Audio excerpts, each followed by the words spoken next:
Hello everyone. This is Akshat Agarwal. So I am a CA student currently pursuing articleship training in JC Shine Company, Ahmedabad-based chartered accountant firm. And this is my fourth video. In this video, I am going to talk about the basics of GSTR 9, that is annual return. So friends, आपने GSTR 3.1 भरा होगा, GSTR 3 भी भरा होगा. तो basically वो monthly return होते हैं जिसके अंदर आपको monthly outward supply, inward supply, सबकी डिटेल्स डालनी होती है. But this is an annual return. Annual word means it's of whole year.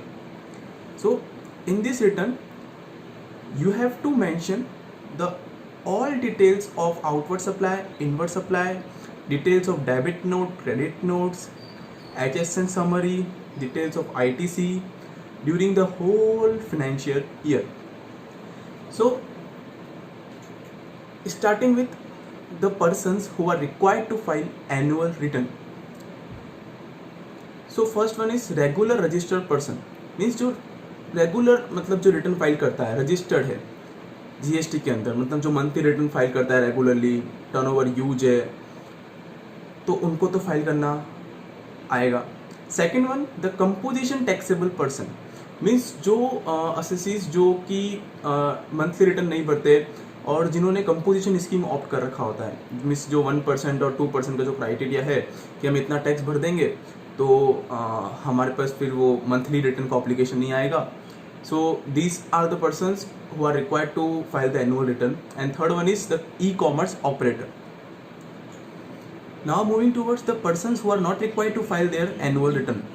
Input service distributor. Second one is casual taxable person, कि जो पर्सन ओकेजनली बिजनेस बेसिस पे जो business करते हैं, एडवांस में टैक्स भर देते हैं, तो उनका जो रिटर्न होता है वो पीरियड एंड में भर जाता है, तो उनको रिक्वायरमेंट नहीं है जीएसटी 9 की. Third one is non resident taxable person and the person who are required to deduct और collect tax at source in GST. Next one is the central government and state government department whose books of account are audited by CAG. And the last one is the person who are supplying the OIDAR services from outside India to India. These all are the persons who are not required to file their annual return irrespective of their turnover. So friends, अगर annual return file नहीं करता हूँ तो क्या late fees और penalties आती है. First basic condition is that कि all GSTR 1 and 3B up to March 2019 to be filed before filing annual return. कि मैं जैसे एग्जांपल लेता हूँ, मैं एनुअल रिटर्न भर रहा हूँ, GSTR 9 भर रहा हूँ 2018-19 का, तो मेरे अप्रैल से लेकर मार्च तक GSTR 1 और GSTR 3 भी सारे अगर फाइल होंगे तो ही मैं एनुअल रिटर्न 18-19 का फाइल कर पाऊँगा. And what are the late fees? Late fees is friends ₹100 per day.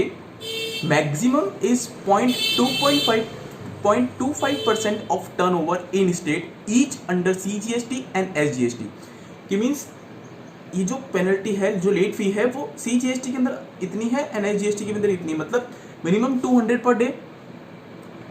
And maximum क्या डिफाइन किया है फ्रेंड्स कि 0.25% of turnover in their state, कि अगर उनका डिफरेंट स्टेट में उनका ब्रांचेस है, उनका बिजनेस है, तो हाँ हर डिफरेंट स्टेट्स में उनका डेट फीस अलग अलग लगेगा. Now these are the due dates for GST annual return and audit. Friends, basically it is extended too much. You can see for 17-18 original due date is 31st December 2018. It is extended to 31st March. Now further extended to 30th June, 31st August, 30th November, 31st December, and further extended to 31st January. Now it is over. Now it's all about 2018-19 GSTR 9. Original due date is 31st December, extended to 31st March. Now because of COVID-19, it is further extended to 30th June and it is further extended to 30th September. So basically friends, GST के अंदर तो ऐसा होता है कि रोज के बहुत सारे नोटिफिकेशंस आते हैं. तो yes, as an CA fraternity और अब ज्वाइन किया है CA कोर्स, तो yes we have to remember the due dates. Now moving towards the turnover limit for the GSTR 9 and 9C. For the financial year 18-19। Friends 17-18 में क्या था कि 9 और 9C की जो लिमिट थी वो सेम थी, पर यस यहाँ पर 18-19 में कुछ डिफरेंट है कि इफ अगर असेसी का टर्नओवर एग्रीगेट टर्नओवर, जो कि अपन इसके बाद डिस्कस करते हैं कि एग्रीगेट टर्नओवर का मतलब क्या होता है, जिसका aggregate turnover less than 2 crore है तो उसको GST 9 ऑप्शनल है, एंड यस 9C तो not applicable. If its aggregate turnover is more than 2 crore but till 5 crore, then yes 9 is mandatory, 9C is not applicable at all. यहाँ पर different था, 17-18 में different था, 18-19 में डिफरेंट है। Yes, and if assessee's turnover is more than 5 crore, both 9 and 9C are mandatory. Now what is aggregate turnover? It means the aggregate value of all taxable, the friends the word is all taxable supplies excluding the value of inward supply on which tax is payable by person on RCM. It means कि अगर मैं recipient हूँ and मुझे कोई GTA supplier मुझे कुछ services supply करता है तो यस मेरी लाइबिलिटी है RCM पे करने की, तो यस मैं उन सप्लाई पे RCM पे कर रहा हूँ, टैक्स पे कर रहा हूँ, पर वो मेरे टर्नओवर में इंक्लूड नहीं होगा। और क्या क्या फ्रेंड्स इंक्लूड होगा? Exempt supplies, then exports of goods और सर्विसेज और both, next inter state supply of person having the same permanent account number.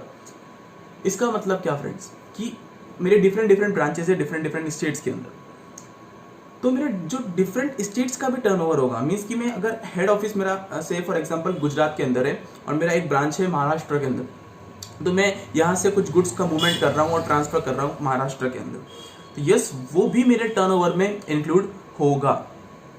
And it is to be computed on all India basis, but yes, it excludes the CGST, SGST, UGST, IGST and cess. Hope friends it is very clear. Now, what are the primary data source for filing GSTR 9? It's a primary data source. GSTR 1, GSTR 3B and the books of account. Friends ये तो basic चीज़ है कि yes आपके पास ये तो तीनों होने ही चाहिए, डाउनलोड किए हुए होने चाहिए 1 and 3B, आपके पास प्रॉपर शीट्स होनी चाहिए, you have proper audited books of account.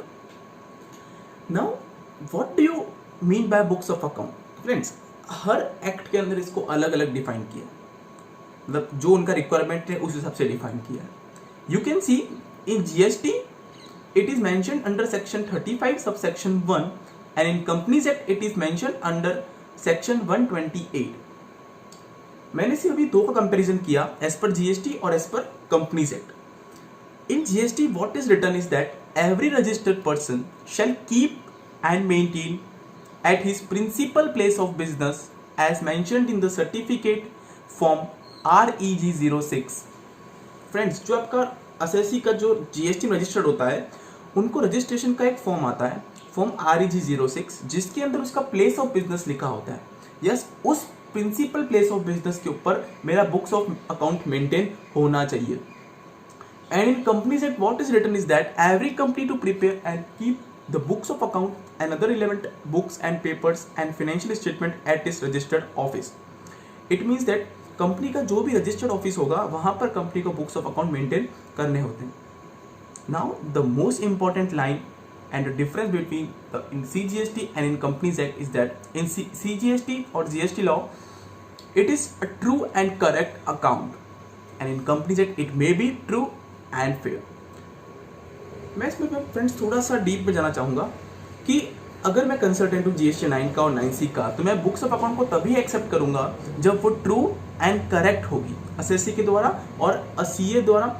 Yes it is true and correct, all information are readily available, then कोई भी GST 9 को फाइल करने के पहले उसके बुक्स ऑफ अकाउंट को प्रॉपर चेक करेगा, it is true and correct. So these are the list of documents which are required to be maintain.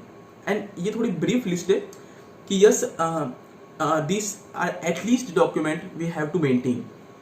तो यस कह सकते हैं कि yes it is true and correct. First one is inward and outward supply of goods और services और both, कि आपके पास इन दोनों का रजिस्टर होना चाहिए।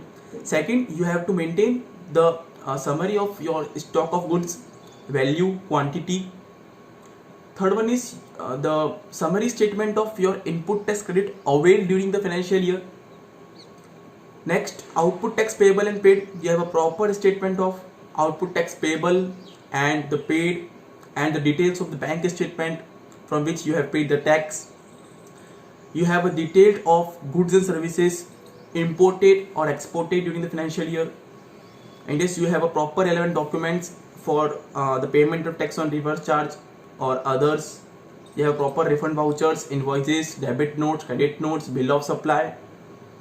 You have documents for advances received or paid. So yes, these are the basic documents which are required to be maintained before filing GSTR 9. Now, this is the prerequisite for GSTR 9 कि यह चीज़ तो किसी भी consultant और अगर जो भी GSTR 9 file कर रहा है उसको ये अंडरस्टैंडिंग होनी चाहिए. First one is that understanding of accounting और short in understanding of the accounting software. Yes, उसको अकाउंटिंग का बेसिक्स होना चाहिए. फिर जो असेसी है वो कौन सा अकाउंटिंग सॉफ्टवेयर यूज़ कर रहा है, वेदर इट्स अ पायनियर और Tally, Busy software. There are different softwares available in the market for accounting. पर जो भी उसका सॉफ्टवेयर है, यस, उसकी आपको बेसिक अंडरस्टैंडिंग होनी चाहिए. अकाउंटिंग की बेसिक अंडरस्टैंडिंग होनी चाहिए कि कौन सा डेबिट नोट का इशू होता है, क्रेडिट नोट क्या होता है, फिर सेल्स में आपको कैसे इनवॉइस जनरेट करना होता है, परचेज में आपको कैसा इनवॉइस मेंटेन करना होता है. Next, you have a proper understanding of the GST law. Yes, it is very important before filing GSTR 9. IT infrastructure, I am already talked that BJ software, Tally software, applicability of the various notification, circular and clarification. So yes, in the starting of the video मैंने कहा था कि बहुत सारे amendment आते हैं, बहुत सारे नोटिफिकेशन, बहुत सारे क्लैरिफिकेशन. तो यस, उसको आपको प्रॉपर अंडरस्टैंडिंग होना चाहिए कि अभी फाइनेंशियल 18-19 के लिए क्या अमेंडमेंट आया है, क्या क्लैरिफिकेशन आया है. Next, the classification and the nature of supply. Yes, you have a proper understanding of कि ये सप्लाई इसमें क्लासिफाइड होती है, इसका नेचर ये होता है. And yes, you have a proper understanding of the manner of availment of credit. Friends, 17-18 में डिफरेंट था. ITC का क्रेडिट को कैसे अवेल करना, कैसे यूटिलाइज करना, एंड 18-19 में अलग था, 19-20 में अलग था. अभी जो फ्रेंड्स जो क्राइटेरिया चल रहा है वो फ्रेंड्स ऐसे चल रहा है कि आपके पास जो भी IGST का जो क्रेडिट होता है उसको आपको पहले पूरा यूटिलाइज करना होता है, फिर ही आप SGST और CGST क्रेडिट यूज कर सकते हो फॉर SGST लाइबिलिटी और से IGST liability. These are the various reconciliations the client has to prepare or consultant has to prepare before filing GSTR 9. First, invoices versus books of account, and it is something similar to vouching, which is majorly done by article assistant in particular chartered accountant firm. So ये क्या होता है friends कि जो भी invoices available है physical, क्या वो बुक्स ऑफ अकाउंट के अंदर रिकॉर्ड हुए, इधर वो सब सेल किए होंगे या वो परचेज किए होंगे. Next, the reconciliation of books of account and GSTR 3 कि जो भी आपने सप्लाई बुक्स ऑफ अकाउंट के अंदर मेंटेन करी है और जो आपने 3B के अंदर अपलोड करी है उसका आपके पास प्रॉपर रिकन्सिलेशन होना चाहिए. Next, books of account versus GSTR 1, it is similar. Next, GSTR 3B versus GSTR 1. Friends, क्या होता है जब भी क्लाइंट का डेटा आता है GSTR 1 के लिए तो वो फ्रेंड्स आता है 11 डेट को अराउंड, एंड GSTR 3B के लिए जो डेटा आता है वो आता है 19 और से 20. तो ऐसा बहुत बार होता है कि जो GSTR 1 के लिए डेटा आया है और जो 3B के लिए डेटा आया है वो बहुत डिफर करता है और कभी कभी मैच भी होता है, कभी कभी डिफर भी करता है. तो it is very important to do reconciliation between GSTR 3B and GSTR 1. Next, you have to maintain the reconciliation for the payment vouchers or invoices or versus bills of supply. You have a do reconciliation of purchase register versus 2A कि आपके purchase register में कितना ITC आपने record किया है and आपके GSTR 2A में कितना ITC बोल रहा है. Next one is GSTR 2A versus GSTR 3B कि आपके GSTR 3B में कितना ITC आपने क्लेम किया है, आपके GSTR 2A में कितना ITC दिख रहा है. यस, कितनी बार होता है कि फ्रेंड्स मेरे 2A में ITC नहीं दिखता है पर मैंने 3B में क्लेम किया होता है, तो उसमें आपको फाइंड आउट करना पड़ता है कि ऐसी कौन सी पार्टी से जिनका 2A में ITC नहीं दिख रहा है. तो आपको उनको इन्फॉर्म करना पड़ता है थ्रू मेल कि सर आपने ये इन्फॉर्मेशन नहीं फीडअप किया तो इससे मेरे 2A में ITC नहीं रिफ्लेक्ट कर रहा है. And last one is the turn over in books of account versus GSTR returns. आपके जो भी GST रिटर्न है उसके अंदर कितना टर्न ओवर है और आपके बुक्स ऑफ अकाउंट में कितना टर्न ओवर है, उसका एक wide reconciliation you have to maintain. So I'm thinking that in this slide almost all reconciliation are going to cover, and yes, additional also is there in GST. Now these are the documents which are required to start before GST audit. Friends, मैं इस video में only GST 9 का बात कर रहा हूँ, but yes, it's a basic things are the documents which are required to start before GST audit. You have GSTR 1, GSTR 3B, GSTR 2A, GSTR 9. You have a statutory audit report, income tax audit report, cost audit report, branch auditor report. You have a signed copy of financial statement along with notes, schedules, groupings, segment report. If you have different branches, different GSTN, you have a consolidated and GSTN by trial balance and financial statement of registrations. You have GSTN and passport of the client. So these are the basic documents. आपको GST audit के पहले ये सारे documents available होने चाहिए. Main important thing is that statutory audit report और income tax audit report properly signed by chartered accountant. So now we are going to do the table wise analysis of GSTR 9. Okay friends, so now we are going to discuss the table wise analysis of GSTR 9. In the top you have to mention the financial year, GSTN, legal name, trade name. Now table number 4, detail of advances, inward and outward supply on which the tax is payable. Very important word, the tax is payable as declared in the return filed during the financial year. यहाँ पर आपको वो supply show करनी है जिन पे tax payable की responsibility आती है. If you have paid the tax और the tax is pending to be paid, all those supplies you have to mention in table number 4. 4A, supply made to unregistered person. आपने जो भी unregistered person को supply किया है यहाँ पर वो आप net of debit note credit show कर सकते हो. 4B, supply made to registered person. 4C, zero rated supply on payment of tax, and SEZ supply on payment of tax. Deemed export, the advances you have received and the paid on which you have paid the GST but invoice is not yet issued. 4G, inward supply on which tax is paid by RCM on basis of RCM. कि मतलब आप recipient हो और जैसे मैं GT provider हूँ और आप रेसिपेंट हो, तो मैंने जो सप्लाई करी तो आपको लाइबिलिटी आएगी उस पार्ट से पेड करने की. तो irrespective it is not included in turnover, but yes, you have paid the tax, you have a liability to pay tax, then you have to shown in 4G. Friends, IJ में आपको debit note credit note show करने होते हैं with respect to 4B to 4G. But friends, government ने option दिया है through notification कि yes, अगर क्लाइंट के लिए इम्प्रैक्टिकेबल है और डिफिकल्ट है कि बाइफर्केशन करना क्रेडिट नोट और डेबिट नोट का, तो यस वो ऊपर टेबल में नेट ऑफ करके फिगर दे सकता है.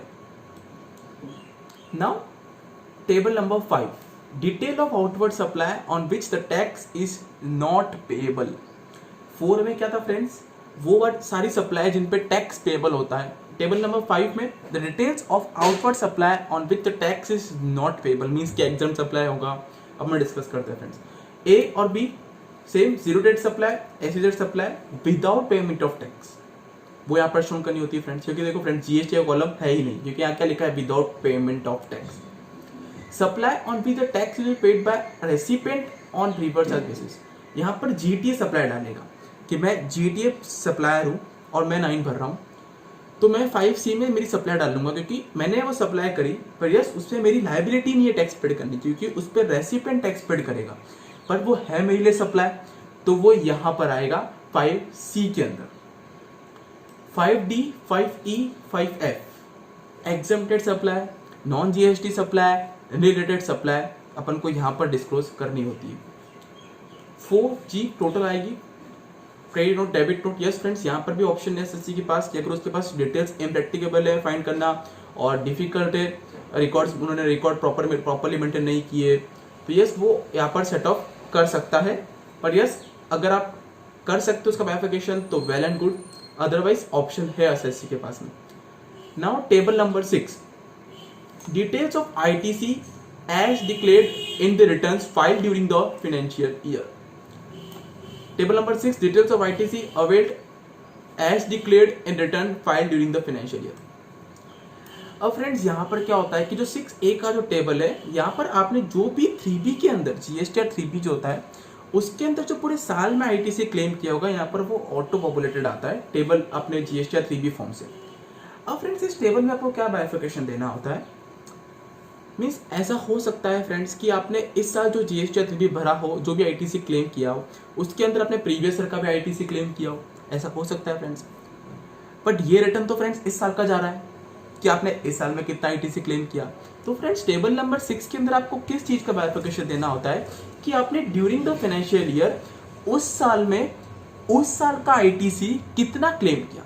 आई एम रिपीटिंग फ्रेंड्स कि 18-19 में 18-19 का ITC 18-19 के GST 3 में कितना क्लेम किया, वो आपको यहाँ पर शोन करना होता है। It is not just a बाइफिकेशन of the amount mentioned in table number 6A। तो यस, हो सकता है कि फ्रेंड्स यहाँ पर जो डिफरेंस का कॉलम है वो वहाँ पर डिफरेंस आएगा कि आपने 3B में ज़्यादा क्लेम किया है या कम क्लेम किया है, पर आपके बुक्स में तो डिफरेंट है। यस, आ सकता है फ्रेंड्स।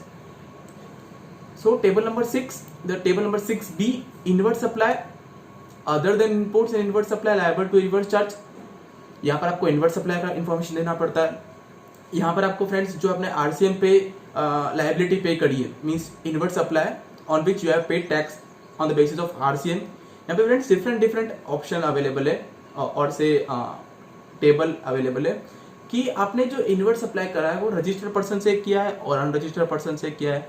तो friends basically it is difficult for many assessees की वो बाइफिकेट करता है कि उसने इनवर्ट सप्लाई किया है, वो अनरजिस्टर्ड से किया है, रजिस्टर्ड से किया है, क्योंकि उसको इन्फॉर्मेशन डिफिकल्ट होता है गैदर करना कि वो कब रजिस्टर्ड था सप्लायर, कब अनरजिस्टर्ड था। सो गवर्नमेंट ने ऑप्शन दिया है कि आप यह जो 6D का जो टेबल है वो आप एग्रीगेट करके आप C में फीडअप कर सकते हो। Next, the input of goods not as relevant as much. 6H, amount of ITC reclaimed other than B under the provision of this act. Friends आपको बेसिक रूल एक पता होगा कि ITC का, कि अगर मैं ITC बुक्स में रिकॉर्ड करता हूँ और अवेल करता हूँ, अगर मैं उसका पेमेंट 180 डेज तक नहीं करता हूँ उस इनवॉइस का, तो मुझे वो ITC रिवर्स करनी होती है। बट यस, जब भी मैं पेमेंट करता हूँ आफ्टर 180 डेज, तो मैं उस ITC को रिक्लेम कर सकता हूँ। वो इन्फॉर्मेशन मुझे यहाँ टेबल नंबर 6H के अंदर शोन करनी होती है।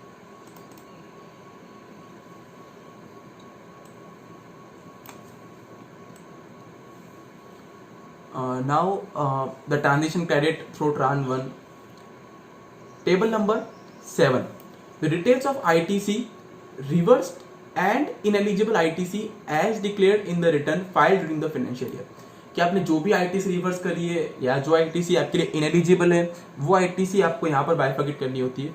डिफरेंट रूल्स दे रखे फ्रेंड्स GST लॉ के अंदर, 37, 39, 42, 43, 17(5) का reversal. If you have made reversal of Tran credit, then you have to mention here.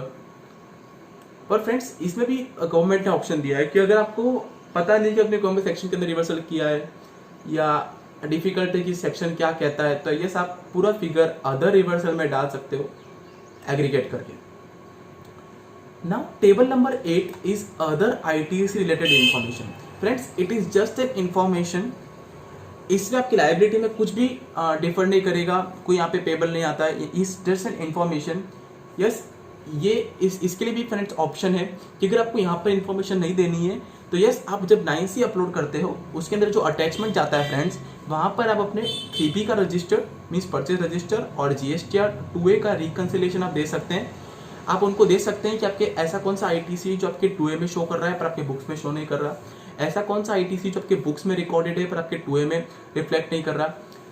Friends table number 8 is just ITC पर 2A, ये ऑटो पॉपुलेटेड फिगर आता है फ्रेंड्स कि आपने 2A के अंदर कितना ITC दिख रहा है। पर फ्रेंड्स ये जो फिगर आता है वो एक लिमिटेड डेट तक आता है, से सितंबर की आपके वहाँ तक कितना ITC आपके 2A में दिख रहा है। ऐसा होता है कि फ्रेंड्स आपका 2A अमेंडेड होता है बहुत बार, उसमें नए नए ITC रिफ्लेक्ट करते हैं, पर वो एक लिमिटेड डेट तक होता है। तो ऐसा हो सकता है कि फ्रेंड्स आपने जो 2A आप जब 9 फाइल कर रहे हो, आपने उस समय 2A डाउनलोड किया हो पर्टिकुलर फाइनेंशियल ईयर का, तो वो उसमें जो फिगर है और यहाँ पर जो फिगर है वो डिफर कर सकती है। 8B ITC auto populated figure आएगा फ्रेंड्स, जो आपने ऊपर जो बाइफिकेशन दिया है 6 टेबल के अंदर। टेबल नंबर 8C, यहाँ पर फ्रेंड्स क्या है, ITC और inward supply other than RCM receive during the 17-18 but avail during April to September 18।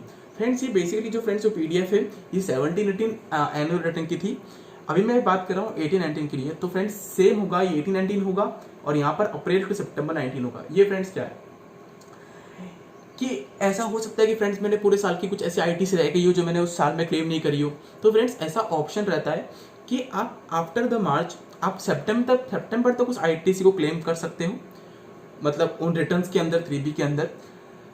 तो है तो मेरी वो ITC इस साल की, पर मैंने वो क्लेम किया है आफ्टर मार्च टिल सितंबर, तो वो ITC मुझे यहाँ पर बाइफर्केट करनी होती है कि ये मेरी ITC है जो मैंने अप्रैल से सितंबर के अंदर क्लेम करी है, बट ये मेरी है प्रीवियस फाइनेंशियल ईयर की। यस फ्रेंड्स, यहाँ पर डिफरेंस आ सकता है, कोई डिफिकल्टी नहीं है।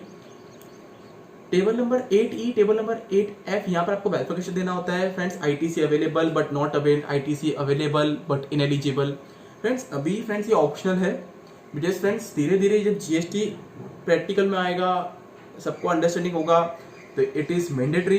तो यस फ्रेंड्स, आपको ये इन्फॉर्मेशन क्लाइंट के पास अवेलेबल होनी चाहिए कि कौन कौन सा ITC अवेलेबल है जो 2A के अंदर दिख रहा है और आपने अवेल नहीं किया, ऐसा कौन सा ITC है जो अवेलेबल है बट आपके लिए इनएलिजिबल है। क्योंकि फ्रेंड्स यार जो 8D में जो डिफरेंस आएगा वो 2A और आपके 3B का आएगा, ठीक है। तो ऐसा होता है कि GST 2A के अंदर आपका ब्लॉक क्रेडिट भी दिखता है, मीन्स आपने मोटर कार परचेस करी हो जिसका आप ITC नहीं ले सकते, पर यस आपने परचेस करी है तो सप्लायर तो आप रिटर्न भरेगा, तो आपके 2A में भी रिफ्लेक्ट करेगा। बट ऐसा नहीं कि फ्रेंड्स आपके 2A में रिफ्लेक्ट कर रहा है और आपने क्लेम कर लिया, that ITC ineligible but yes available, then you have to mention the figure in 8F, ITC available but ineligible. Now table number 9, details of tax paid. यहाँ पर फ्रेंड्स जो भी आपने टैक्स पेड किया होगा थ्रू ITC इसके details आएगा। आपने कुछ कैश जो ITC लाइबिलिटी पे करी होगी वो यहाँ पर आएगा during the financial year. And tax payable जबकि टेबल नंबर 4 से आएगा कि आपने वहां पर जो भी टैक्स पेबल का अमाउंट डाला होगा वो यहाँ पर होगा। Friends important thing is that कि आप GST 9 को पेबल भी फाइल कर सकते हैं, मीन्स ऐसा नहीं कि आपकी लाइबिलिटी आ रही है और आपने पेड करी हो उसके बाद आप फाइल कर सकते हैं। आपकी लाइबिलिटी है, आप उसके बिना भी टेबल GST 9 को फाइल कर सकते हैं। पर friends it's our responsibility to pay tax through from DRC 03, क्योंकि फ्रेंड्स ये फाइल करने के होने के बाद ये ऊपर चेक होता है थ्रू सिस्टम कि आपने जो भी डिटेल्स डाल दिए वो करेक्ट है। ये आपके ऑडिटेड फाइनेंशियल स्टेटमेंट्स आप भी कंपेयर होता है थ्रू ऑनलाइन मोड, क्योंकि आपका ऑडिटेड फाइनेंशियल स्टेटमेंट भी अपलोड होता है इनकम टैक्स पोर्टल के अंदर, की डिटेल्स आपकी GST 7 के अंदर भी रिफ्लेक्ट करेगी, GST 3B के अंदर भी रिफ्लेक्ट करेगी।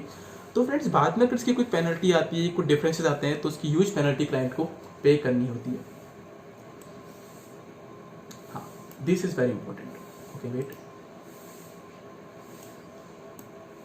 टेबल नंबर जो पार्ट 5 है, particular of the transactions of previous financial year declared in the return of April to September of the current financial year और up to the date of filing of annual return. कि friends जैसे मैं 18-19 का annual return file कर रहा हूँ, अब ऐसा हो सकता है कि मैंने ऐसे आउटवर्ड सप्लाई और ऐसे इनवर्ड सप्लाई मीन्स ITC जो मैंने है तो मेरे 18-19 साल का, पर मैं 19-20 सितंबर शो किया।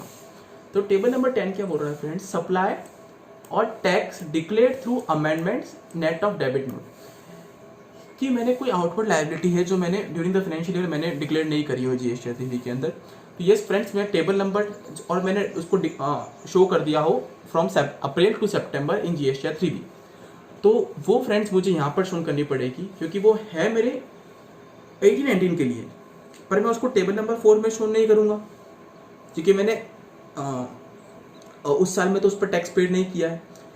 तो यस, और मैंने उसको अप्रैल और सितंबर के बीच में मैंने उस पर टैक्स पेड कर दिया है, मैंने डिक्लेयर कर दिया है, तो वो आउटवर्ड सप्लाई मैं टेबल नंबर 10 में शो करता हूँ।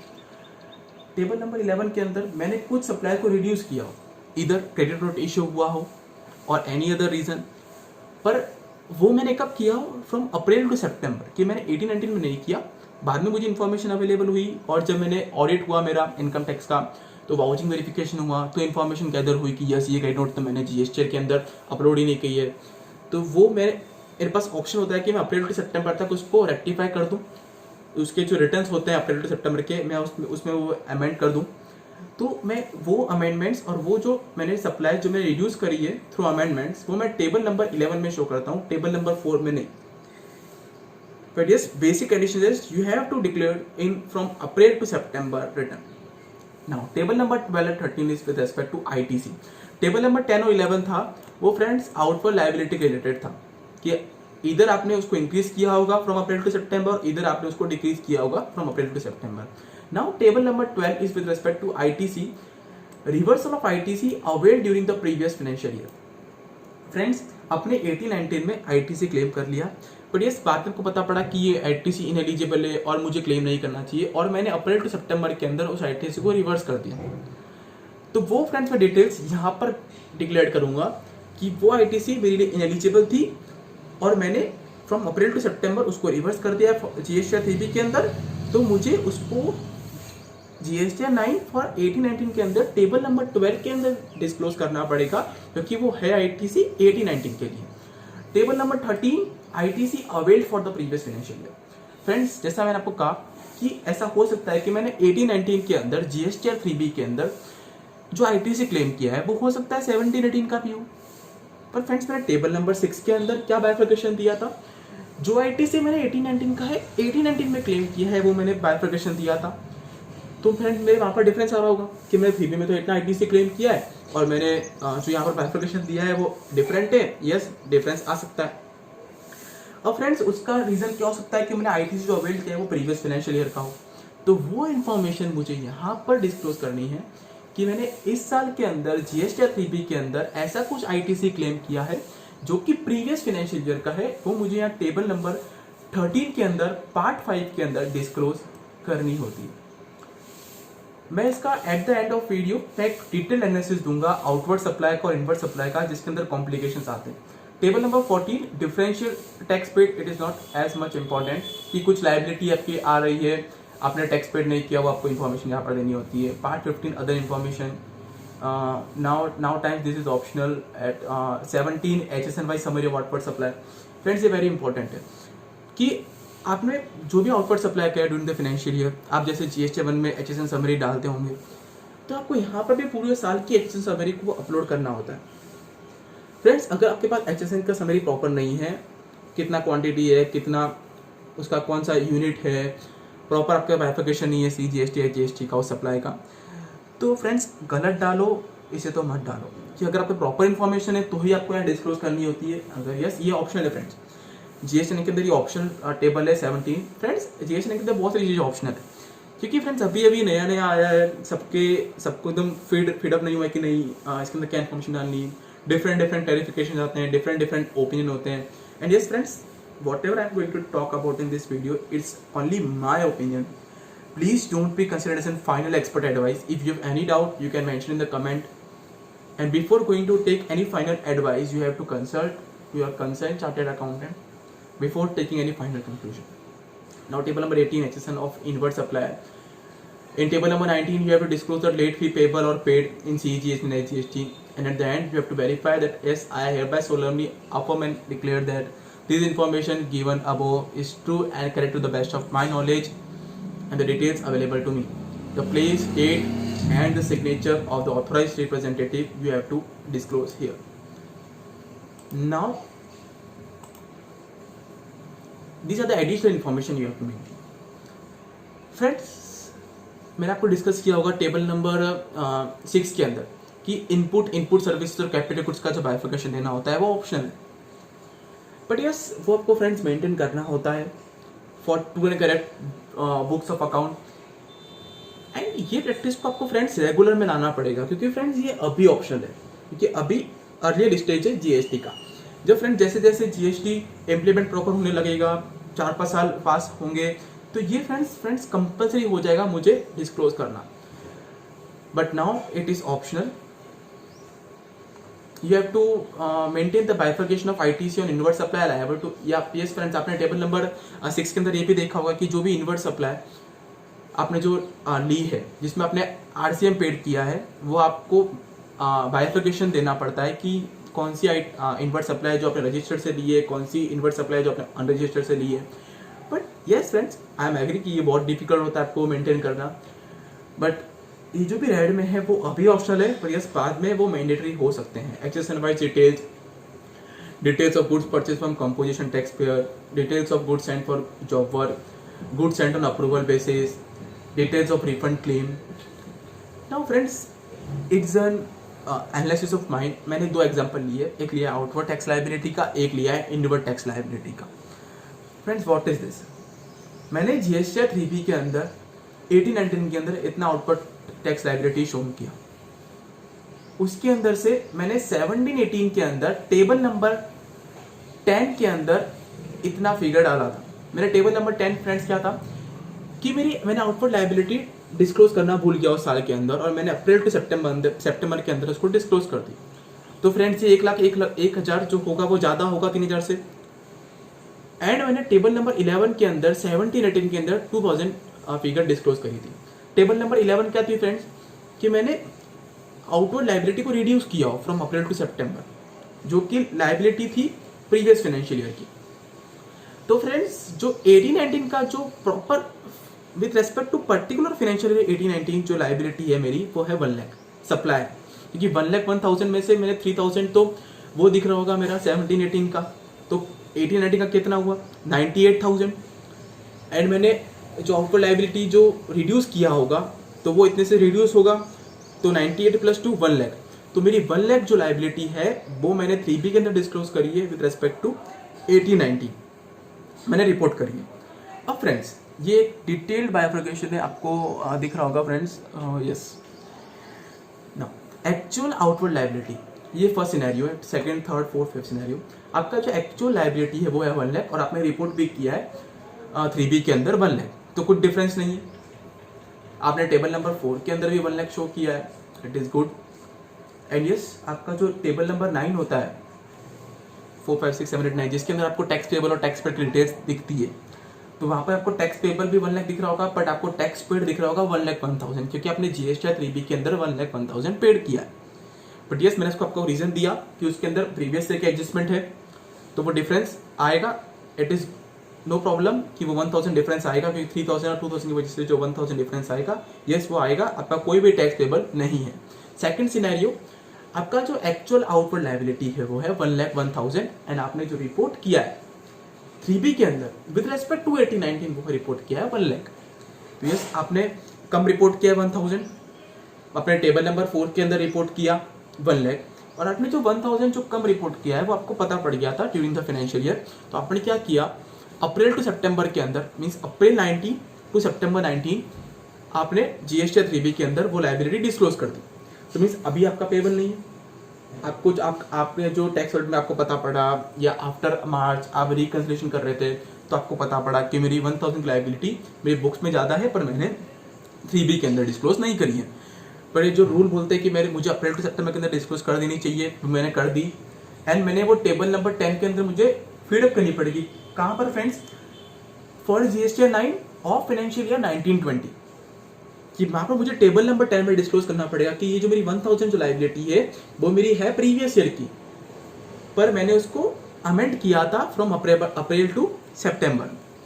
तो फ्रेंड्स, नाउ मेरी कोई लायबिलिटी नहीं है, और मुझे टेबल नंबर 4 में भी 1 लाख की शो करना चाहिए, क्योंकि मेरी 1 लाख लायबिलिटी थी और 1,000 में भूल गया था जो मैंने अप्रैल टू सितंबर के अंदर डिस्क्लोज कर दी. तो मेरा टैक्स पेबल जाएगा वो आएगा 1 लाख. वो table number 4 it's always equal to 2.3, means table number 4 के अंदर जो मैंने रिपोर्ट किया होगा टैक्स पेबल, वही मेरे टैक्स पेबल की कॉलम में आएगा टेबल नंबर 9 के अंदर. एंड मेरा टैक्स पेड किया होगा 1,01,000. Yes, this difference is acceptable, क्योंकि डिफरेंस प्रीवियस ईयर का है. नाउ, एंड जो ये डिफरेंस है वो कहाँ से टैली होगा, तो फ्रेंड्स, जो आपका जीएसटी 9 जो 17-18 का होगा, वहाँ पर आपने जो टेबल नंबर 10, 11 के अंदर जो फिगर शो करी होगी, ये वो से वहाँ से ऑटोमेटिक फैच होगा. एंड जो जीएसटी डिपार्टमेंट जो स्क्रूटिनी करेंगे 9 की, वो ऑटोमेटिक वहाँ से वो चीज को टैली करेंगे. नाउ थर्ड सिनेरियो, आपकी एक्चुअल लायबिलिटी है 99,000 और आपने रिपोर्ट करी है 1 लाख. तो आपने क्या करी, आपने ज़्यादा रिपोर्ट कर दी 3B के अंदर 1,000 से. तो आपने क्या किया, आपको आफ्टर मार्च से पता पड़ा और आपने इसको क्या कर दिया, रिवर्स कर दिया in GST 3B from April to September 19. तो फ्रेंड्स, सिंपल, आपको टेबल नंबर 4 के अंदर 1 लाख शो करना है. आपको जीएसटी 9 फॉर फाइनेंशियल 19-20 के अंदर आपको टेबल नंबर 11 के अंदर शो करना पड़ेगा फ्रेंड्स, कि जो मेरी लायबिलिटी है वो प्रीवियस फाइनेंशियल ईयर की है, 18-19 की है, और ये मैंने रिड्यूस करी है फ्रॉम अप्रैल टू सितंबर. तो टेबल नंबर 11 के अंदर 1920 के अंदर जीएसटी 9 के अंदर मुझे शो करना पड़ेगा। तो यस, टेबल नंबर 9 के अंदर टैक्स पेबल आएगा 1 लाख, टैक्स पेड आएगा 1,01,000। Yes, difference is acceptable because of 1780। Fourth scenario, आपका जो एक्चुअल लायबिलिटी है वो है 1,01,000, आपने रिपोर्ट किया है 1 लाख। अब आपने फ्रेंड्स क्या किया, आपने इसको रेक्टिफाई भी नहीं किया टेबल नंबर 10-11 के अंदर, 10 के अंदर, सॉरी 10 क्या, जो आपका जो अप्रैल से सितंबर का जो आपका जीएसटी रिव्यू होता है वहाँ पर आपने डिस्क्लोज भी नहीं करी, आप भूल गए। तो आपके पास क्या ऑप्शन पेंडिंग है फ्रेंड्स, ये सब टेबल नंबर 4 के अंदर इसको इंक्रीज कर सकते हो 1,01,000। मीन्स आप वैसे क्या दिखाते हैं 1 लाख, वहाँ पर ऑटोमेटिक फैच आएगा 1 लाख, क्योंकि वो आएगा जीएसटी 1 से। आप उसको इंक्रीज कर सकते हो, वो एडिटेबल होता है फ्रेंड्स। वहाँ पर आपने किया 1,01,000, तो आपके क्या होगा, टैक्स पेबल के अंदर कितना दिख रहा होगा 1,01,000, टैक्स पेड में भी कितना दिख रहा होगा 1,01,000। फ्रॉम लेमन लैंग्वेज कि यस ये तो इक्वल है, कोई टैक्स लायबिलिटी नहीं है, बट यस फ्रेंड्स आपको पता है कि आपकी टैक्स लायबिलिटी है जो कि है 1,000, क्योंकि आपने वो अप्रैल 19 टू सितंबर 19 के अंदर भी डिस्क्लोज नहीं करी, आपने उस साल के अंदर भी आपने पेड नहीं की। यस फ्रेंड्स, वो आपकी रिस्पॉन्सिबिलिटी है कि आपको DRC 03 के थ्रू आपको वो 1,000 पेड करना पड़ेगा। Now table in scenario 5 your actual outward tax liability is 99,000, आपने रिपोर्ट करी 1 लाख, मीन्स आपकी जो रिपोर्टेड लायबिलिटी वो है 1 लाख, आपकी एक्चुअल लायबिलिटी है वो 99,000। आपने 1,000 कम रिपोर्ट करी और आपने इसको रिवर्स भी नहीं किया from April to September, okay, but now you can not take refund of that. In table number 4 you have to show 99,000। Yes, 1 lakh दिख रहा होगा, आप उसको 99,000 कर सकते हो। टैक्स पेड के अंदर आप 1,01,000 आपका दिख रहा होगा, बट यस जो डिफरेंस आ रहा है फ्रेंड्स 2,000, आप उसको कुछ नहीं कर सकते हो फ्रेंड्स। आप 1,000 जो है वो प्रीवियस ईयर का है। यस, इट इज, इसलिए मैं कह रहा हूँ फ्रेंड्स जो रिकन्सिलेशन होता है वो बहुत वेरी इंपॉर्टेंट, कि यस होता है कि फ्रेंड्स ऐसे क्लाइंट बोलते हैं कि ईयर एंड हुआ मार्च के अंदर, तो मैं क्या अप्रैल में रिकन्सिलेशन करूँ, मार्च मई में करूँ, जून में करूँ, क्योंकि टैक्स ऑडिट की डेट होती है फ्रेंड्स सितंबर और it is extended to October last to last. तो फ्रेंड्स अगर मेरा एक बार ऑडिट हो गया बुक्स ऑफ अकाउंट का, तो वो मेरे बुक्स फाइनल हो गए, फिर मैं उसमें कुछ भी चेंजेस नहीं कर सकता। तो फ्रेंड्स ऐसा होता है कि जो जीएसटी रिटर्न जो क्वार्टरली पढ़ते हैं क्लाइंट्स, वो टाइम लगते हैं मेरे 2A के अंदर आने में, मेरे ITC के अंदर आने में। तो फ्रेंड्स जुलाई के अंदर आप रिकन्सिलेशन कर सकते हैं, जिसके अंदर आपको ऐसा ITCs फाइंड होंगे जो आपके 2A में दिख रहा है, आपने बुक्स में रिकॉर्ड नहीं किए। आपको ऐसी आउटपुट लायबिलिटी मिलेगी जो आपके बुक्स ऑफ अकाउंट के अंदर है, या आपके पास इनवॉइसेस है, आपके बुक्स ऑफ अकाउंट के अंदर रिकॉर्ड नहीं करिए, या आपके बुक्स ऑफ अकाउंट के अंदर है, आपने 3B के अंदर डिस्क्लोज नहीं करिए। तो वो आपको, आपके पास टाइम होता है अप्रैल टू सितंबर कि आप उसके अंदर रेक्टिफाई कर सकते हो, और उसका प्रॉपर आप बाइफर्केशन टेबल नंबर 10-11 के अंदर दे सकते हो। Yes friends, so in this table एक अपने 3B का ITC का एक एनालिसिस किया है, एक सिचुएशन है। इसके अंदर मैंने फाइनेंशियल ईयर 18-19 के अंदर 3B के अंदर 1,01,000 क्लेम किया, बट उसके अंदर ये 2B चीज़ें इंक्लूडेड है। मैंने 17-18 का ITC रिवर्स किया from April to September 2018, and मैंने ITC क्लेम किया for 17-18 from April to September 3,000। तो मेरा ITC जो 18-19 का है पर्टिकुलरली जो मैंने क्लेम किया है वो है 1 लाख। नाउ फर्स्ट सिनेरियो कि मेरा जो एक्चुअल एलिजिबल ITC है जो बुक्स के अंदर, जो मेरा मतलब जो मेरे ऑडिटेड फाइनेंशियल स्टेटमेंट के अंदर जो ITC मैंने रिकॉर्ड किया है वो मेरा 1 लाख है, एंड मैंने 3B के अंदर भी फाइनेंशियल ईयर 18-19 के लिए 1 लाख क्लेम किया। No, there is no difference, okay. But second scenario is that your actual eligible ITC is 1,01,000, means आपने 1,000 कम क्लेम किया, एंड अगर आपको पता पड़ गया और ये आपने अप्रैल टू सितंबर 19 के अंदर क्लेम कर लिया, तो ये आपको कहाँ दिखाना पड़ेगा फ्रेंड्स, जो आपका टेबल नंबर 13 होगा, क्या फ्रेंड्स था, ITC claim for the previous financial year. जो आपका जो GSTR 9 होगा फाइनेंशियल 19-20 का, वहाँ पर आपको ये शो करना पड़ेगा 1,000, और ये आपने क्लेम कर लिया फ्रॉम अप्रैल टू सितंबर, तो कुछ डिस्क्लोजर नहीं होगा। इसका टेबल नंबर 6 में आपको 1 लाख की शो करना है, 1,01,000 नहीं, 1 लाख की शो करना है, और कोई भी टैक्स पेबल नहीं आएगा, क्योंकि आपका जो ITC क्लेम्ड है एज पर इन टेबल नंबर 9 वो है 1,01,000, और एज पर टेबल नंबर 6 कितना है 1 लाख। तो डिफरेंस जो 1,000 वो किसका है, पिछले साल का। मतलब ये ITC claim table number 9, table number 9 में तो टैक्स पेबल आता है, पर फ्रेंड जो ITC जो कॉलम आता है ना कि tax paid through utilization of ITC, तो यूटिलाइज हुआ ITC मतलब ITC मैंने टैक्स पेमेंट के लिए यूटिलाइज किया, तो वो है 1,01,000 और जो मेरा टेबल नंबर 6 का है वो है 1 लाख, तो डिफरेंस आएगा 1,000, इट इज एक्सेप्टेबल। सिनेरियो 3, मेरा जो एक्चुअल एलिजिबल ITC है वो है 99,000 और मैंने क्लेम कितना कर लिया 1 लाख, मैंने ज़्यादा क्लेम कर लिया और ये मुझे पता ही पड़ गया था फ्रॉम अप्रैल टू सितंबर, और मैंने रिवर्स पे कर दिया 3B के अंदर। तो मुझे ये कहाँ पर शो करना पड़ेगा, GST 1920 के अंदर टेबल नंबर 12 के अंदर, जो क्या बोलता है friends, ITC reverse for the previous financial year, और मुझे ये टेबल नंबर 6 में 1 लाख शो करना है, मेरी कोई लाइबिलिटी नहीं आएगी। नाउ सिनेरियो 4, मेरा एक्चुअल जो एलिजिबल ITC है वो है 1,01,000, मैंने क्लेम कितना किया है 1 लाख, मैंने 1,000 से कम मतलब मेरे 1,000 से कम क्लेम किया, ठीक है, और मैंने इसको अप्रैल टू सितंबर 19 के अंदर क्लेम भी नहीं किया, क्योंकि हो सकता है मैं रिकन्सिलेशन नहीं किया हो, मैं भूल गया हो, कंसल्टेंट को मैंने डेटा नहीं दिया हो, तो मैंने 1,000 क्लेम भी नहीं किया। तो now this 1,000 ITC is going to lapse. अब मैं इसको एनुअल रिटर्न के अंदर क्लेम नहीं कर सकता, या ITC मेरा लैप्स हो जाएगा। It's very important scenario. And scenario 5, my actual eligible ITC is 99,000 और मैंने 3 में क्लेम किया 1 लाख, मैंने ज़्यादा क्लेम कर दिया, मैंने ज़्यादा क्लेम कर दिया, मुझे क्लेम करना था 99,000 ही, मैंने 1 लाख क्लेम कर दिया और मैंने उसको रिवर्स भी नहीं किया फ्रॉम अप्रैल टू सितंबर। और अगर रिवर्स में करूँगा तो मैं कहाँ पर दिखाऊंगा उसको, टेबल नंबर 13 के अंदर 1920 के अंदर, ओके, और मैंने रिवर्स भी नहीं किया, तो वो मेरी लाइबिलिटी है 1819 GST 9 के अंदर कि मैं DR से 03 से वो 1,000 को पेड करूँ। तो टैक्स पेबल कितना आएगा फ्रेंड्स, 1,01,000। सो ये मैंने ट्राई किया फ्रेंड्स एक ब्रीफ समझाने का डिटेल्ड में कि ये हो सकती है पॉसिबिलिटी ITC रिलेटेड। और आपने देखा होगा फ्रेंड्स कि आउटवर्ड लाइबिलिटी हो या ITC हो, मैंने टेबल नंबर 10, 11, 12, 13 का थोड़ा ज़्यादा यूज़ किया है। So friends, these all my opinions, and you know opinions or views are like wrist watches. Every watch shows different time from others, but everyone believes that their time is right. Thank you very much. Hope you are enjoying the video. Stay safe, stay home.